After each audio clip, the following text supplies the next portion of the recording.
Hey everyone, Scott here to discuss Zodiac, starring Jake Gyllenhaal, Mark Ruffalo, Anthony Edwards, Robert Downey Jr., Brian Karch, Charles Fleischer, and Zach Greiner, and directed by David Fincher. Now, I remember going to theaters for this thing, and I remember being kind of bored with it. I don't know if that still remains true based on this viewing, but we'll see how that goes. I'm not 100% sure. Let's get into it. It's July 4th, 1969, in San Francisco as a couple goes to a private spot for fireworks and has sexual intercourse until the Zodiac killer spies on them, as they're led to believe it was the girl's husband and comes up to them, and the killer shoots both the girl and her boyfriend up. 6 weeks later, we meet Robert Graysmith, played by Jake Gyllenhaal, who's a cartoonist that acts like a detective for the Zodiac killer case. And I really like Jake Gyllenhaal, as he's a tremendous actor, as he plays dark and different characters and pulls them off brilliantly, as I'll get to him soon enough with Prisoners. And I like the character he plays. He goes to a meeting with Paul Avery, played by Robert Downey Jr., who is a reporter for the San Francisco Chronicle, as their boss gets a letter from the Zodiac killer, as this is an interesting story, and believe it or not, it's based on a true story too, to explore for the plot of a biography of to this movie. And this is Robert Downey Jr. before he was ever Tony Stark, as he plays the character rather well.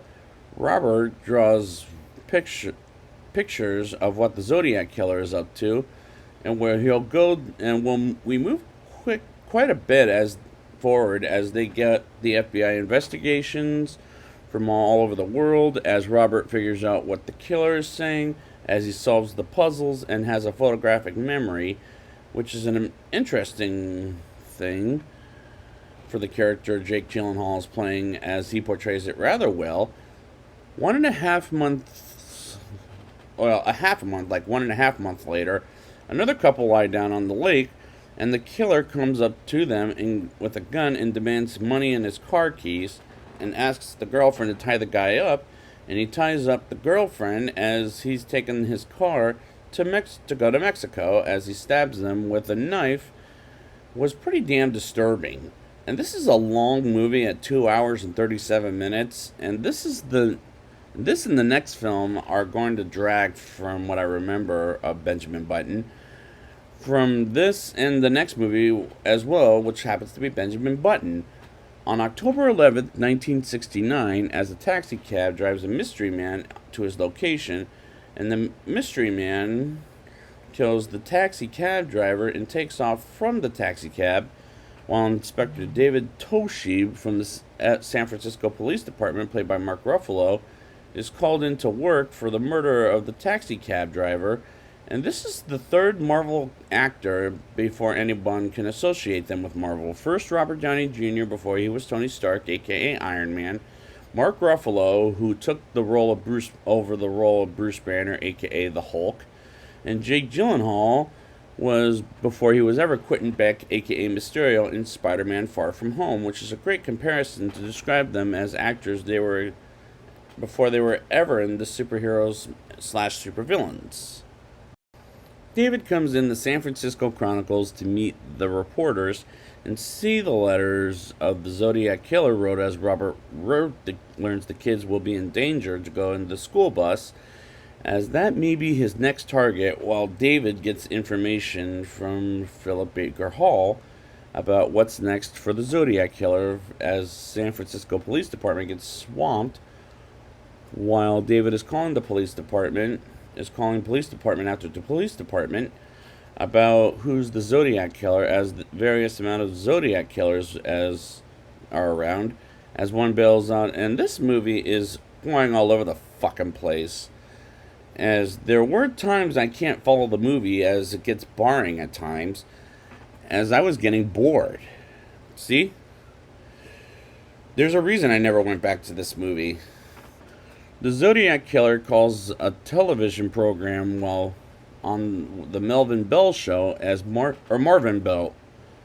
Melvin is played by Brian Cox, trying to keep him on the phone until David and the cops trace the call, as he says he targets and will kill kids as Marvin arranges his meeting with the killer as he's having these headaches and wants to kill more people, which is fucking horrifying, particularly if it's based on real life. The San Francisco Police Department have a meeting with the San Francisco Chronicle as Paul invites Robert for a drink as they talk about what work, but at the same time they get to know each other. And I do like they get to know each other a little bit as they tell the audience everything about the characters.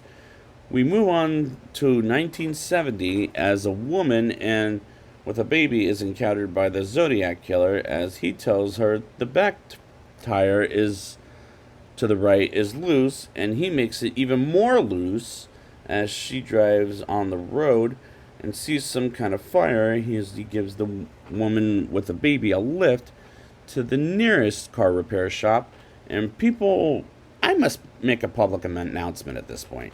Before you get in a car with a stranger, think about how fucking dangerous that type of situation is, as this could happen in real life as well. And David Fincher films it rather well, and it makes a perfect sense for endangerment reasons. Paul takes Robert to a file case for Kathleen Jones, whom I'm leading to believe was the woman with the baby, as Paul shows an odd ad for the Zodiac watches, and on October 1970, Robert hears people calling him a retard as Paul gets a Halloween card with blood and how the Zodiac killer feels his bones, which is a scary situation. And the movie pulls off scary situations in real life rather pretty good.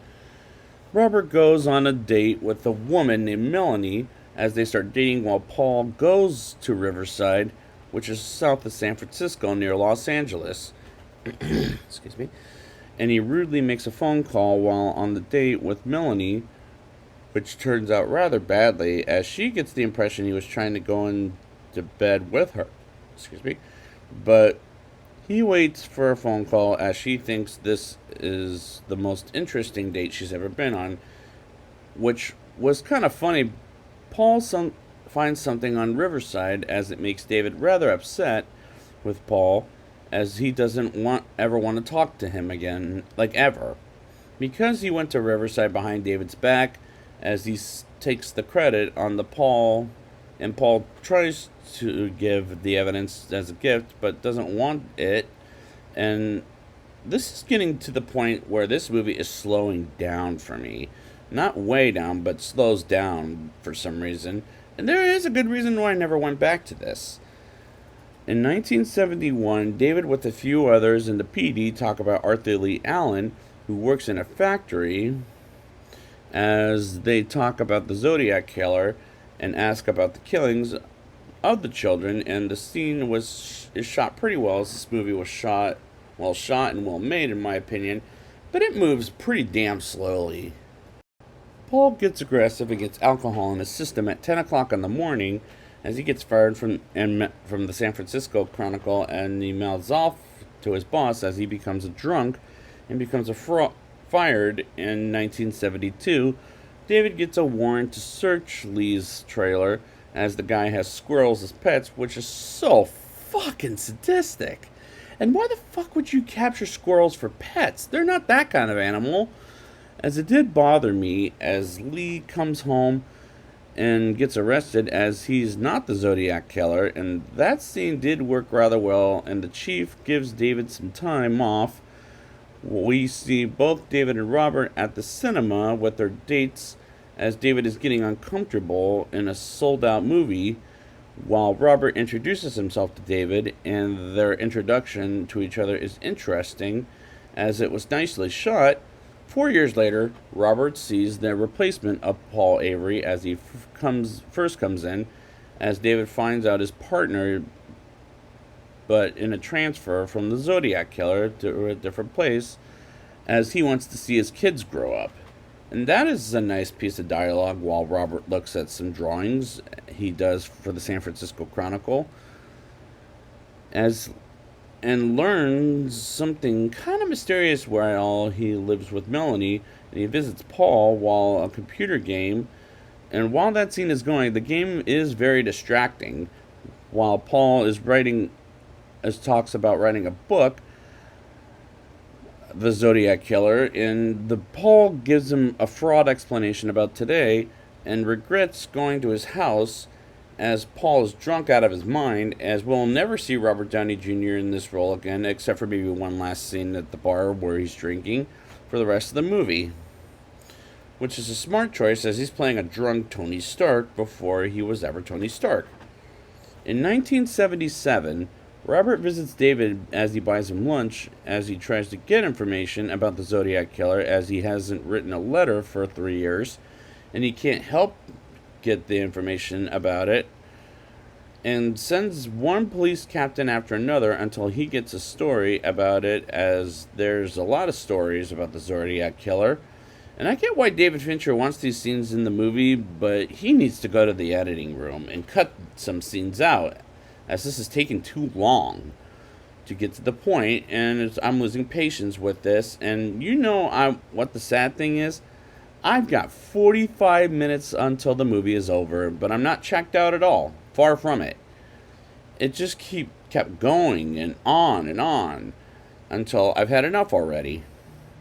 Robert learns the Zodiac Killer kills people when it's his birthday, which was his actual birthday, as he gets that information from his maid and meets Mel Nikolai, as he tells Robert to stick the evidence, which makes sense.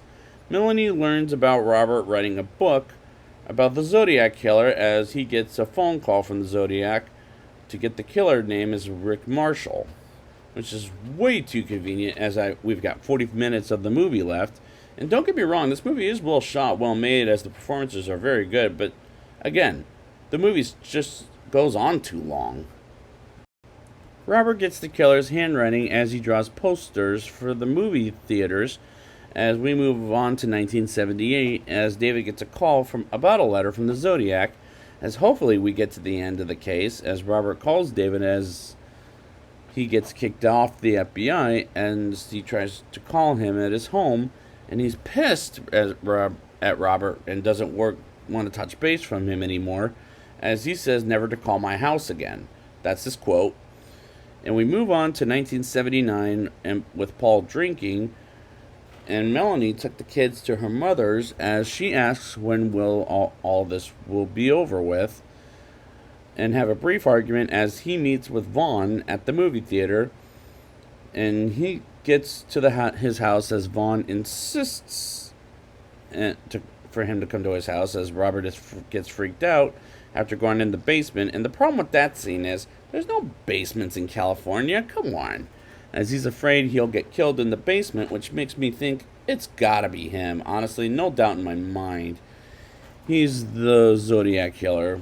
But I'll tell you who it might be at the end, based on him having a fucking basement. And he tries to get out rather too quickly, and he's frightened. And it's turning from a good movie to a mediocre movie that's fine at best. And it's taking too long to get to the ending. And how much story can David Fincher tell at this point? Robert visits Linda at prison, as she told the story about a party she was at with some weird guy named Lee, who the cops investigated at an earlier scene while at her friend's house, as he goes to the police station to see a file from the case and tries to get more evidence at his house while Melanie comes home and gives him some papers, as he's not a cartoonist anymore. Excuse me. Robert goes to David's house to tell him it's Arthur Lee Allen while he and his wife were asleep, and they go to a diner to discuss the case. And these scenes are well shot, but it just goes on too long. But luckily I've got 10 minutes of movie left. We move on to December 1983. Robert goes to a hardware store as he bumps into a different Lee, I'll say, at the store. Then we move on to the last scene in 1991, where Robert publishes his book about the Zodiac Killer, as a cop named George, and is visited by the guy at the beginning of the movie, as he's an airport worker named Michael, as he points out the killer that happens to be Arthur Lee Allen, As George asks Michael how sure he is, and Michael is at an, as says it's at 8, as it was the guy at the 4th of July scene at the beginning of the movie, which was kind of interesting, an interesting twist. And the climax is good, but unfortunately, it took too long to get there. Now it's time for the rating. I'll give this movie a 5.9 out of 10. The movie is well shot in every scene possible, as the performances by the actors are tremendous. Despite Robert Downey Jr. is playing Tony Stark before he was ever Tony Stark, this movie is too long, at 2 hours and 37 minutes, and it took too long to get to the point of the movie. As we learn, Michael, the guy from the beginning of the movie, is still alive, and it took too long to get back to him. As I thought, what was the point of this entire rest of the movie? As we should have stayed focused on Michael. The movie is well made, but again, it's fine at best. It was just unfortunately too long for me to give it a higher rating than I did it, as it needed to be in the editing room. So I'd like to thank you guys for joining me, and next time I will be back with another really long movie. I'm not sure how that's going to go. The Curious Case of Benjamin Button. And until next time, don't get caught by the Zodiac.